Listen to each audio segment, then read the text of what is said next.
Si vous avez vu le vlog précédent, vous savez que je suis revenue en vlog en 2025. C'est un de mes objectifs de cette année, c'est d'être plus régulière, en tout cas de ne plus vous abandonner pendant plusieurs mois. Et je viens de clôturer le vlog d'avant et je débute celui-ci en vous montrant les 3 livres que je suis en train de lire ou que je vais commencer. Nous sommes en train de lire avec Lucie qui nous a salement lâchés. Et Petit Loup, on est en train de lire Louane, mais je l'appelle par son petit nom. Nous sommes en train de lire Ma cousine Rachel de Daphné du Maurier. Si vous me suivez depuis l'année dernière, vous savez que l'année dernière, en février, j'ai eu un immense coup de cœur pour Rebecca de Daphné du Maurier, qui est un roman qui m'a retourné, qui m'a marqué et qui m'a ouvert encore plus que ce que je n'étais au roman, à l'ambiance gothique. Bref, j'ai adoré, ça a été génial, et donc j'ai envie de découvrir toute la bibliographie de Daphné du Maurier, et donc nous lisons Ma cousine Rachel, et pour l'instant, j'en suis à peu près à 150 pages, je me délecte de ce roman, clairement, voilà, je me délecte de ce livre, de l'ambiance, des personnages, du mystère qui plane. J'adore complètement. Et en plus, je suis accompagnée par un marque-page de la marque de Dessine-moi tes rêves, qui est une créatrice que j'aime beaucoup, qui est en pause pour l'instant, mais n'hésitez pas quand même à aller la suivre. Déjà, elle parle de ses lectures, donc c'est génial. Et en plus, elle fait de superbes créations. Voilà, donc je suis en train de lire Ma cousine Rachel de Daphné du Maurier. Je pense qu'on part sur une incroyable lecture également. Peut-être pas au niveau de Rebecca, mais pas très très loin.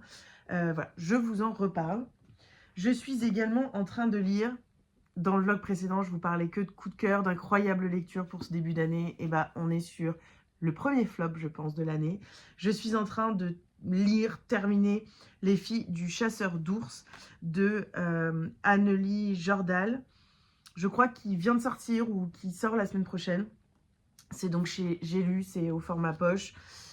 Et ça le fait pas. Il fait 460 pages. Alors, c'est pas un abandon, parce que je suis en train de le lire et de le finir, mais j'ai un petit peu envie d'abandonner.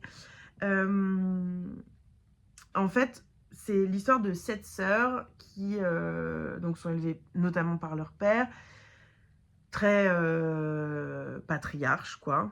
Il va décéder et elles vont se retrouver livrées elles-mêmes. Bon, elles sont 7 quand même, donc bon, voilà. Et elles vont décider de partir loin de toute civilisation pour vivre en autarcie ensemble. Alors, j'ai du mal avec l'écriture. J'aime bien l'ambiance, j'aime bien les décors, j'aime bien les paysages. Voilà, je suis plutôt ancrée dans cette partie de l'histoire, dans cette partie de l'écriture qui me plaît. Malheureusement, on nous parle d'un conte féministe doublement cruel, drôle et envoûtant. Un conte féministe, je suis pas certaine, en tout cas pas le féminisme tel que je l'entends. Voilà, c'est pas forcément un livre qui me touche énormément. Quoi vous dire exactement sur ce que je pense de ce livre?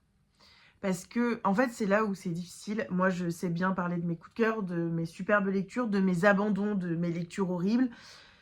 Mais ces lectures comme ça, que j'aime pas trop, mais en fait, je rentre pas dedans. Je rentre pas dedans. Pour l'instant, j'ai pas de mots. Je l'ai pas fini, donc je peux pas totalement vous dire que j'aime pas du tout, parce que peut-être qu'il va y avoir un plot twist et que je vais adorer. Mais ça m'étonnerait. Ce que j'aime, c'est les paysages et c'est l'ambiance. L'ambiance froide, l'ambiance cruelle, l'ambiance noire. Ça, j'adore. Voilà. Mais les personnages ne s'incarnent pas. J'ai l'impression que ces 7 sœurs n'en forment qu'une et en même temps, je sais pas. Il y a quelque chose que j'arrive pas à comprendre. Alors, on est en Finlande, il y a ce folklore un peu finlandais avec les légendes. Enfin, en fait, vraiment, j'aime cette partie de l'histoire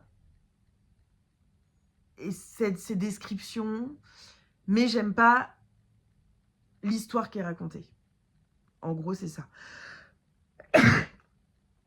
En gros, c'est ça. Voilà. J'ai du mal avec l'histoire qui est racontée. Est-ce que je vais vous en reparler ici? Je ne suis pas sûre. Je pense que je vais le finir. Il me reste 200 pages. À peu près, un peu moins. J'en suis à 359. Donc oui, il me reste une centaine de pages, un peu plus. Je vais le finir. Voilà, j'en ferai une petite chronique, je pense, sur Insta. Mais c'est pas un livre qui me marquera et je suis déçue. Est-ce que c'est pas le moment? Parce que j'aime tellement les descriptions, l'ambiance et tout, que je me dis, ça se trouve, je passe juste à côté. Mais c'est peut-être pas ce dont j'avais envie et besoin maintenant. J'aurais peut-être dû attendre septembre, octobre. Voilà, c'est plus peut-être un roman de cette période-là. Bref, j'aime pas. Voilà. Mais je vais le terminer, donc je le mets quand même là. Vous voyez l'acte manqué de ranger le livre dans ma bibliothèque comme si je l'avais terminé et qu'il allait être rangé, pas du tout. Et je vais commencer ce livre, Mon petit de Nadège Erika, qui est dans la sélection 2025 du prix HarperCollins Poche. Et ben, trop envie de le lire. Voilà, trop envie de le lire depuis hyper longtemps. Déjà, quand il était en grand format, j'avais trop envie de l'acheter. Donc là, bah, écoutez, trop bien. C'est Pascal, donc entre deux pages, qui me l'a offert à Noël. Et donc, je vais vous lire le résumé, mais vous allez tout de suite comprendre pourquoi est-ce que ça me plaît. Belleville dans les années 1990, chez grand-maman dans une cité HLM, Naël porte des robes à col Claudine, apprend qu'il faut dire les intempéries et non un temps de merde, passe devant des restaurants asiatiques qui exposent des canards sans tête. Porte de Montreuil, coucou. Chez Jeanne, sa mère, infirmière, libre et bohème, abonnée aux huissiers, ses dîners Banania Biscotte, tourne-disque et les Jackson 5 à fond. Entre les deux, avec ses frères et sœurs, Naël fait la navette, grandit, pose des questions qui restent sans réponse, rencontre des hommes jamais comme il faut, tombe amoureuse de Gustave et devient mère à 19 ans. Le drame attend son heure. Un premier roman bouleversant sur une jeune fille décidée à vivre plus tôt que les autres, sans savoir que les lendemains parfois vous scient les jambes. J'ai presque envie d'arrêter Les filles du chasseur d'ours pour débuter celui-ci. J'avais déjà pris cette décision l'année dernière, mais et je l'ai très bien appliquée. J'abandonne les lectures qui ne me plaisent pas, mais qui ne me plaisent pas totalement. Et là, ce que je vous ai dit, c'est que Les filles de chasseur d'ours, je ne sais pas trop, quoi. Donc, je vais voir. Je vais peut-être le mettre sur pause et le terminer dans une semaine ou entre deux livres. Mais là, aujourd'hui, je sais que je vais lire celui-ci parce que j'ai pas d'enfant, que j'ai 1 heure de métro pour aller à ma supervision. Et donc, bon, je pense que je vais dévorer ce petit livre dans le métro. Voilà pour ce début de vlog. Ce sont en gros mes 3 lectures qui vont m'accompagner pour le moment ou qui vont cesser et débuter de m'accompagner. Voilà. Est-ce que je vous parlerai que de ces 3 livres? Est-ce que je vous parlerai de d'autres? On ne sait pas. En tout cas, je vous fais des bisous et on se retrouve très vite. Je reviens en totale vitesse, de façon totalement impromptue. Je me suis rendu compte que j'étais pile à la moitié de ce roman de Mon petit de Nadège Erika, qui était publié chez Le Livre Agité et qui sort chez HarperCollins Poche, qui est sorti déjà d'ailleurs. Waouh! Mais si je m'attendais... alors, j'avais vu des critiques dithyrambiques sur ce livre. Comme je vous ai lu le résumé, on est entre Belleville, Porte de Montreuil, on est vraiment dans le Paris, l'Est parisien, le Paris, moi, que j'aime, le Paris que je connais très bien, les quartiers qui sont chers pour moi, donc Porte de Montreuil, Porte de Vincennes, on parle du boulevard Davout, on parle de Belleville et de tout ce quartier autour du 19e, voilà, c'est l'Est parisien, le Nord parisien. C'est incroyable cette écriture, vraiment. Enfin, en fait, je crois que je m'attendais pas à ça et j'ai été totalement prise. J'aime cette écriture directe, cette écriture presque parlée. C'est incisif, c'est incarné, c'est totalement juste, totalement vrai. C'est ce qui se passe en fait. Enfin, vraiment, j'adore. Et moi qui suis dans ces sphères un petit peu là, je retrouve complètement des personnes que je connais. Je suis extrêmement touchée par les personnages. Enfin voilà, vraiment extrêmement touchée par Naël, mais aussi par sa grand-mère, par Jeanne, touchée par ces personnages qu'on sent abîmés par la vie et en même temps qu'on sent avoir une étincelle de vie par ces cités HLM qui sont décrites, par ces rues qui sont décrites, par ces parcs qui ont tellement évolué ces dernières années. Je suis tellement amusée par ces paragraphes entiers sur la gentrification, sur ces bobos parisiens, ces personnes qui viennent changer totalement la face de Paris et notamment des quartiers populaires avec des Naturalia, des Biocop, des chai, des matcha et c'est des petits brunchs avec des pancakes le dimanche matin. C'est génial. Enfin, franchement, je reconnais complètement Paris. C'est le vrai Paris. Le Paris de l'Est, le Paris du Nord, c'est le 20e, c'est le 19e, c'est le 18e. Voilà, c'est le Paris que j'aime et vraiment, c'est l'écriture que j'aime. J'adore cette écriture. Je ne saurais même pas comment vous dire, c'est génial. Parce que en fait, j'ai lu le début sur ma liseuse et donc attendez, j'ai surligné un chapitre, mais je pense que ici je ne le retrouverai pas.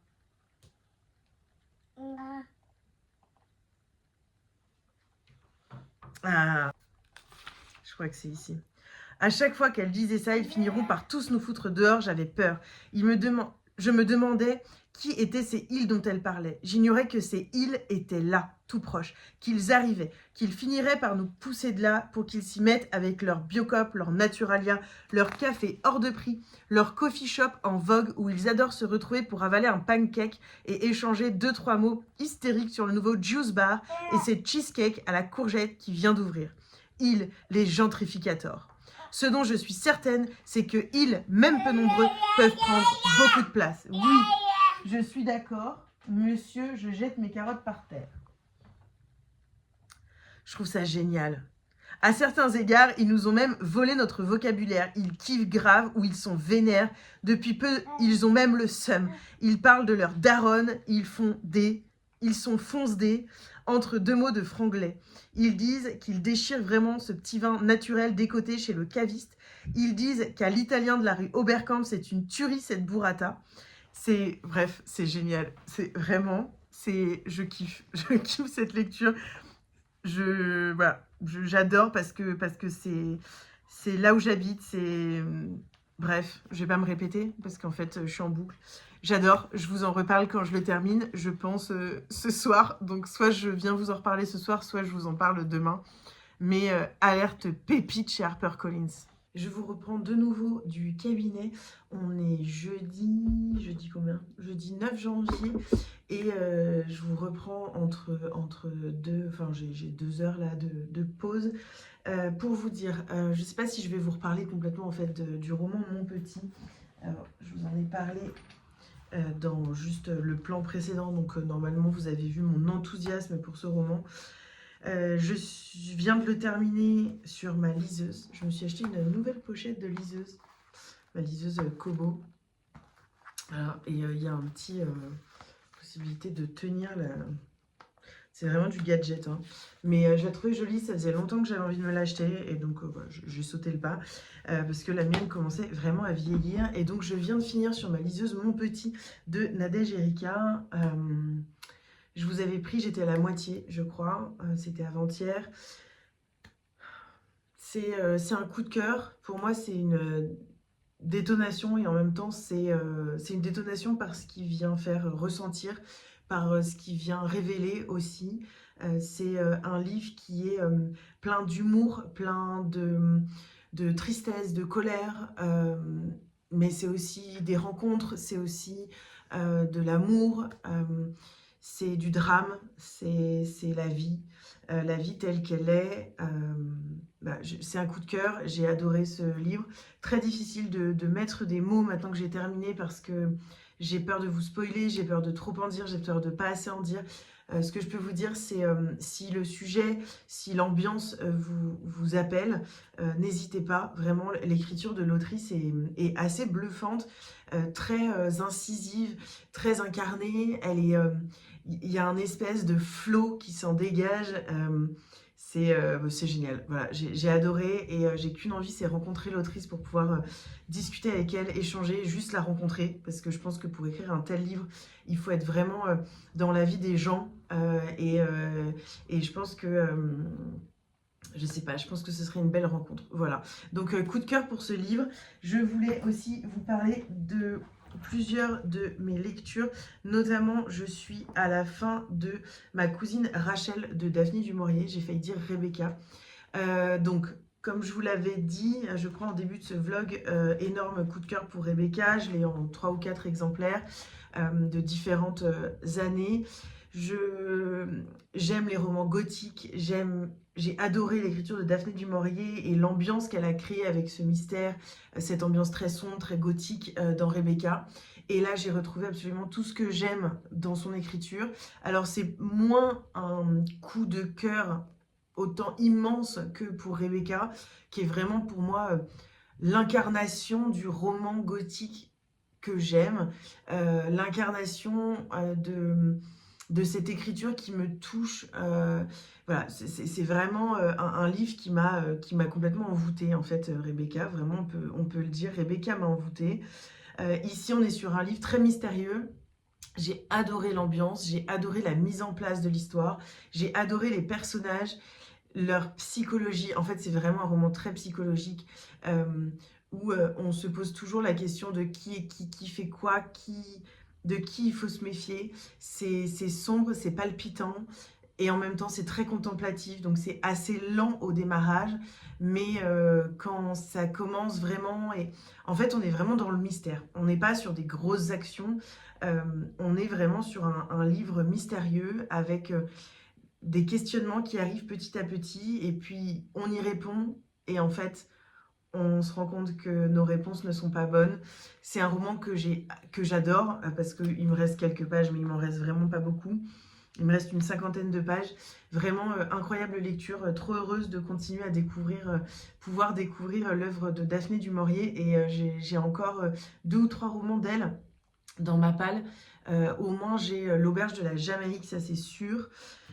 Est-ce qu'il y a... Ouais, il y a les titres. J'ai l'auberge de la Jamaïque à la maison. Je me demande si je n'ai pas les oiseaux. Je ne suis pas sûre. En fait, j'en ai pas tant que ça. Ouais, j'en ai pas tant que ça. Je dois en avoir 1 ou 2. Il y en a plusieurs qui me font envie, donc je vous dirai des nouvelles. En tout cas, j'adore ma lecture, que je lis avec Louane, parce que Lucie nous a lâchés, mais je comprends. La période est difficile, c'est le début d'année, et donc j'imagine bien que dans son boulot, enfin voilà, bref, elle nous rejoindra, elle le lira, puis elle viendra nous faire part de ses observations. Et là, je vais débuter aujourd'hui, et c'est un grand bonheur parce que je retourne voyager en Afghanistan grâce à un poète persan très connu du XVe siècle. Il s'agit de Medjoun et Laïla. C'est donc écrit par Jami. Et en fait, donc c'est publié chez Libretto dans cette incroyable édition collector. Vraiment, elle est juste splendide. Et je voulais vous lire la petite biographie de cet auteur, parce que je ne le connaissais pas, je pensais que c'était un roman contemporain, enfin un livre contemporain. Je me rends compte que non, et je me rends compte aussi que c'est un grand classique. Donc je vais juste vous lire ce petit passage, parce que je trouve que c'est intéressant. Abd al-Rahman ibn Ahmad Nour al-Dinjani est né à Jam en Afghanistan en 1414. Il est l'un des poètes de langue persane les plus importants, auteur de près de 87 ouvrages, tant d'érudition mystique que s'inscrivant dans une veine populaire inspirée de Rumi, Nezami et Hafez. Il se met au service de l'émir timouride Hussein Bekara, qui réunit autour de lui de nombreux poètes et miniaturistes. C'est en 1487 qu'il compose son texte le plus célèbre, qui a notamment inspiré Louis Aragon pour son fou d'Elsa Medjoun et Laïla.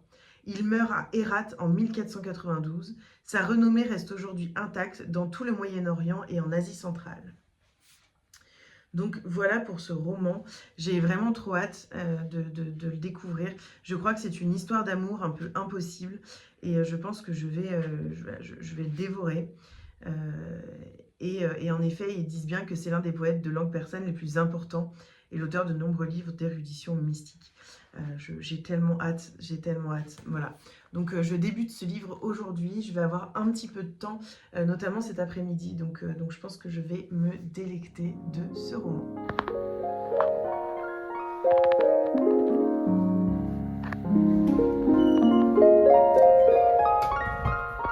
Je vous reprends, voilà, vous êtes un petit peu là.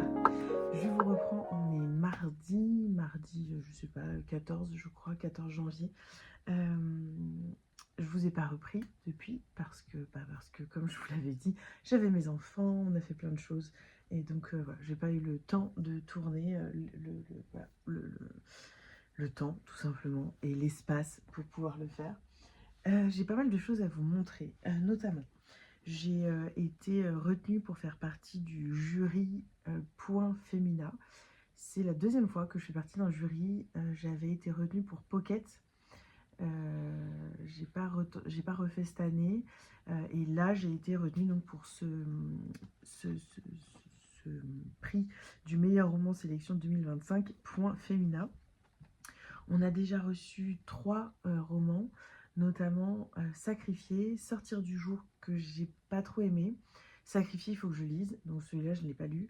Sortir du jour, je n'ai pas aimé. Et l'autre qu'on a reçu, c'est Pour que je chante les montagnes, que j'ai déjà lu pour le coup, et que j'ai adoré. Ça avait été un gros coup de cœur, donc bon, forcément, il a une petite place dans mon cœur qui fait que potentiellement, c'est pour lui que je voterai. Mais bon, je vais lire les autres quand même pour me décider. Et puis, donc celui-ci que j'ai déjà lu. J'en ai pas encore parlé sur Insta parce que j'ai un peu du mal à en parler. On est sur la rencontre entre l'autrice et une thanatopractrice, donc quelqu'un qui s'occupe des morts. J'ai pas accroché en fait. Enfin, j'ai pas accroché. J'ai trouvé qu'on était très détaché dans le livre de ce qui se passait. Vous voyez, il parle d'une réflexion lumineuse sur l'existence, j'ai pas trouvé. Voilà, il m'a manqué fortement quelque chose. Voilà, mais en même temps, c'est très court. Je pense que c'est très journalistico, je sais pas trop. Donc voilà, je sais pas, j'ai pas aimé. De toute façon, le thème me plaisait moyen. Et en plus, la façon d'écrire aussi. Donc voilà pour celui-ci. Et donc, on a reçu Open Water de Caleb Azuma Nelson. C'est un livre sur 2 jeunes gens qui se cherchent du regard dans un pub londonien. Échangent quelques mots, se revoient. Lui tente de percer dans la photographie, elle est danseuse. Ils partagent la même ambition, la même couleur de peau, les mêmes blessures. Et bientôt naîtront un amour aussi fusionnel que tendre. C'est l'histoire d'une passion déchirante, réflexion sur le racisme insidieux dans une ville où l'on vous regarde plutôt que l'on vous voit. Épée-notaire ébloui par cette pluie. Bon, je ne vais pas voir par quoi il éblouit parce que souvent, c'est pas forcément ce qui me touche moi. Mais ce livre me fait très envie et je le trouve magnifique. Donc voilà pour celui-ci. J'ai également reçu La revanche des orages de Sébastien Spitzer. C'est d'après une histoire vraie du pilote Claude Hurtley. On est en août 1945. Il participe au bombardement d'Hiroshima. Il va être démobilisé, il est accueilli en héros à son retour, mais s'enferme dans le mutisme. Voilà, c'est l'histoire de sa vie. C'est une période qui me tente, et en même temps, celui-ci, je sais pas, ça me tente pas trop. Mais bon, de toute façon, ça fait partie du prix, donc je le lirai, voilà, je pense le mois prochain. Et par contre, un qui me fait très envie et que j'ai déjà envie de lire, il s'agit de Prends ma main de Dolène Perkins Valdez. Et celui-ci, c'est vraiment celui de la sélection que j'ai pas encore lu et qui me fait le plus envie. Alabama 1973, Sybil Townsend. est une jeune infirmière afro-américaine fraîchement diplômée et embauchée dans un planning familial. Elle est toute dévouée à ses patientes et assure les prescriptions de contraceptifs aux jeunes filles à sa charge. Lorsqu'elle rencontre Erika et India Williams, 13 et 11 ans, la vie de Civil va radicalement changer. Car très vite, elle s'interroge. Pourquoi doit-elle leur imposer une contraception alors qu'elles sont si jeunes? Prise de doute, Civil commence à enquêter sur les pratiques en place dans le milieu médical de son époque. Au risque de perdre son emploi, elle mettra tout en œuvre pour dévoiler une des politiques les plus innommables des États-Unis. L'autrice enseigne la littérature à l'American University de Washington. C'est son 3e roman et sa première œuvre traduite en France, traduit par Emmanuel Arrosson. Voilà, je vous en dirai des nouvelles, mais vraiment celui-ci me fait super envie. Je sais pas, je pense pas que j'aurai la place pour le lire ce mois-ci, mais sûrement le mois prochain. Voilà pour ça. Donc ça, c'est les réceptions. J'ai reçu un autre roman que je n'ai pas là, et vu que Elliot dort, j'ai peur d'aller vers sa chambre parce que le sac, je le vois, il est dans sa chambre, enfin devant sa chambre, et je vais pas prendre le risque de le réveiller parce qu'il vient de s'endormir. Par contre, j'ai plusieurs choses à vous dire, à vous montrer. Ah, d'ailleurs, une autre réception sponsorisée par ma carte bleue, de la faute de Léa, de la chaîne Léa Book Addict. Il s'agit de Les voleurs d'innocence de Sarah Walker. Il a eu le prix des lecteurs 2024 chez Gellmeister. Déjà, s'il vous plaît, peut-on s'arrêter 2 minutes sur cette couverture absolument sublime? Léa, en fait, ce roman, il m'appelle depuis très longtemps. Il me fait très, très, très envie depuis très, très, très longtemps, depuis sa sortie en grand format. Sauf que je ne l'ai jamais acheté. Et là, il y a Léa de Léa Book Addict qui en a parlé. Et je me suis dit, allez Louise, fais-toi plaisir. En vrai, je m'achète jamais ou extrêmement rarement des livres.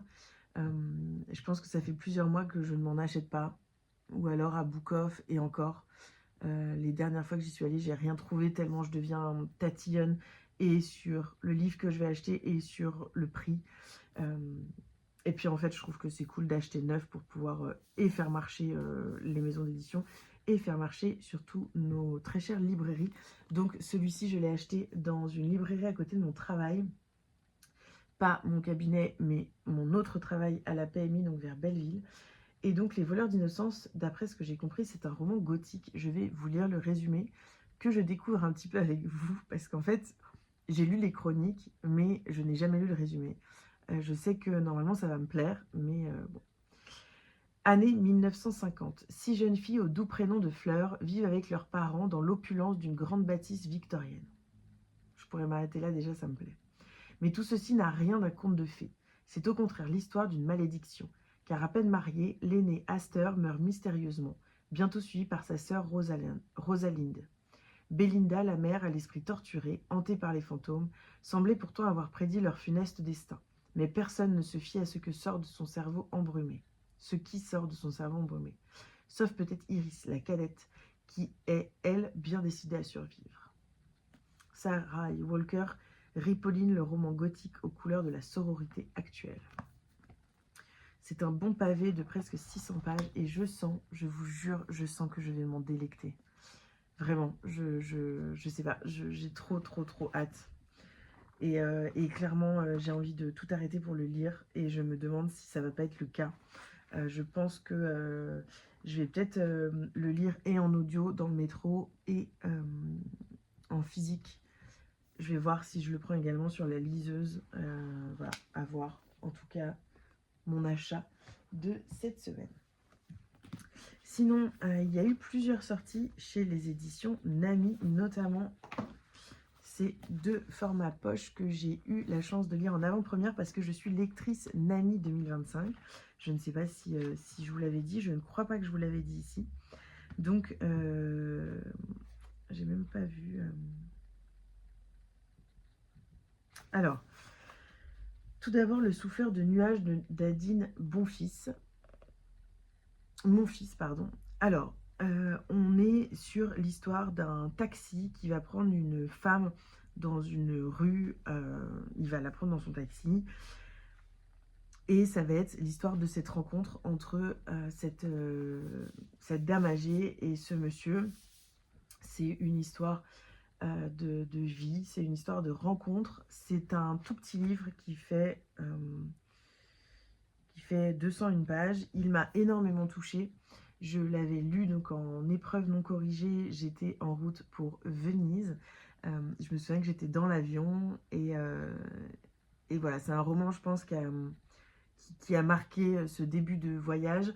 Et en plus, c'est un roman qui m'a vraiment beaucoup touchée par la force des personnages, même si voilà, je ne l'ai trouvé pas assez long et donc pas assez profond. Je trouve, enfin, c'est très court, hein, vous voyez, il ne fait pas 200 pages, donc c'est vraiment très court, mais c'est beau.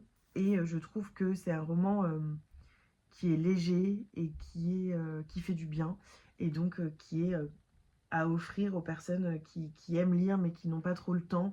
Voilà, n'hésitez pas à l'offrir parce que vraiment c'est un petit roman doudou, un petit roman cocon, et c'est une belle histoire de rencontre.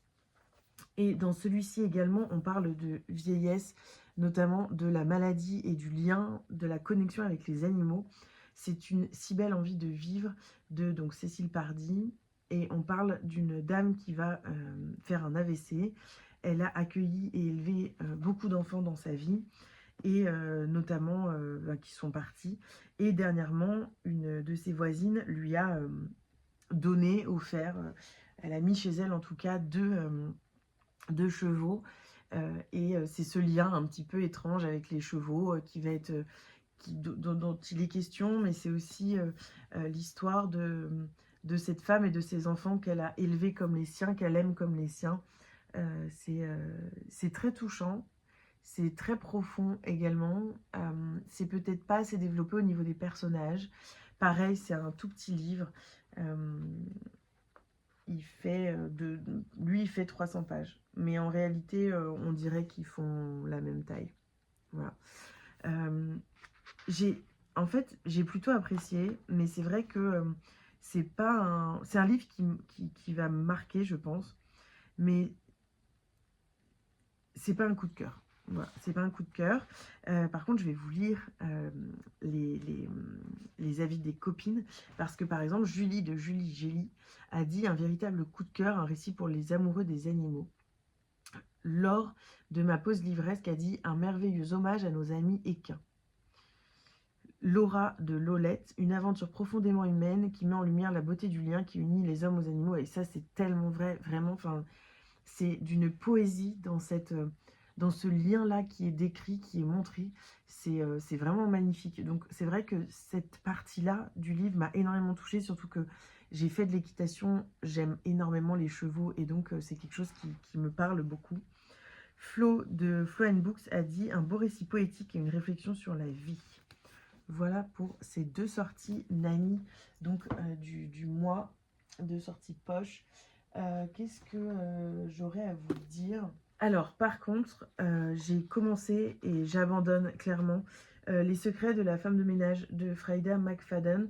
J'en parlerai vite fait, je pense que je ferai une chronique, la chronique des déceptions, en parlant de 3 livres qui m'ont déçue ces derniers temps. En fait, déjà, le premier n'avait pas été incroyable pour moi. J'avais pas compris l'engouement, en fait, pour ce livre. Et là, pour moi, c'est la même chose. Ils ont repris... Enfin, je pensais que ce serait une autre femme de ménage et que...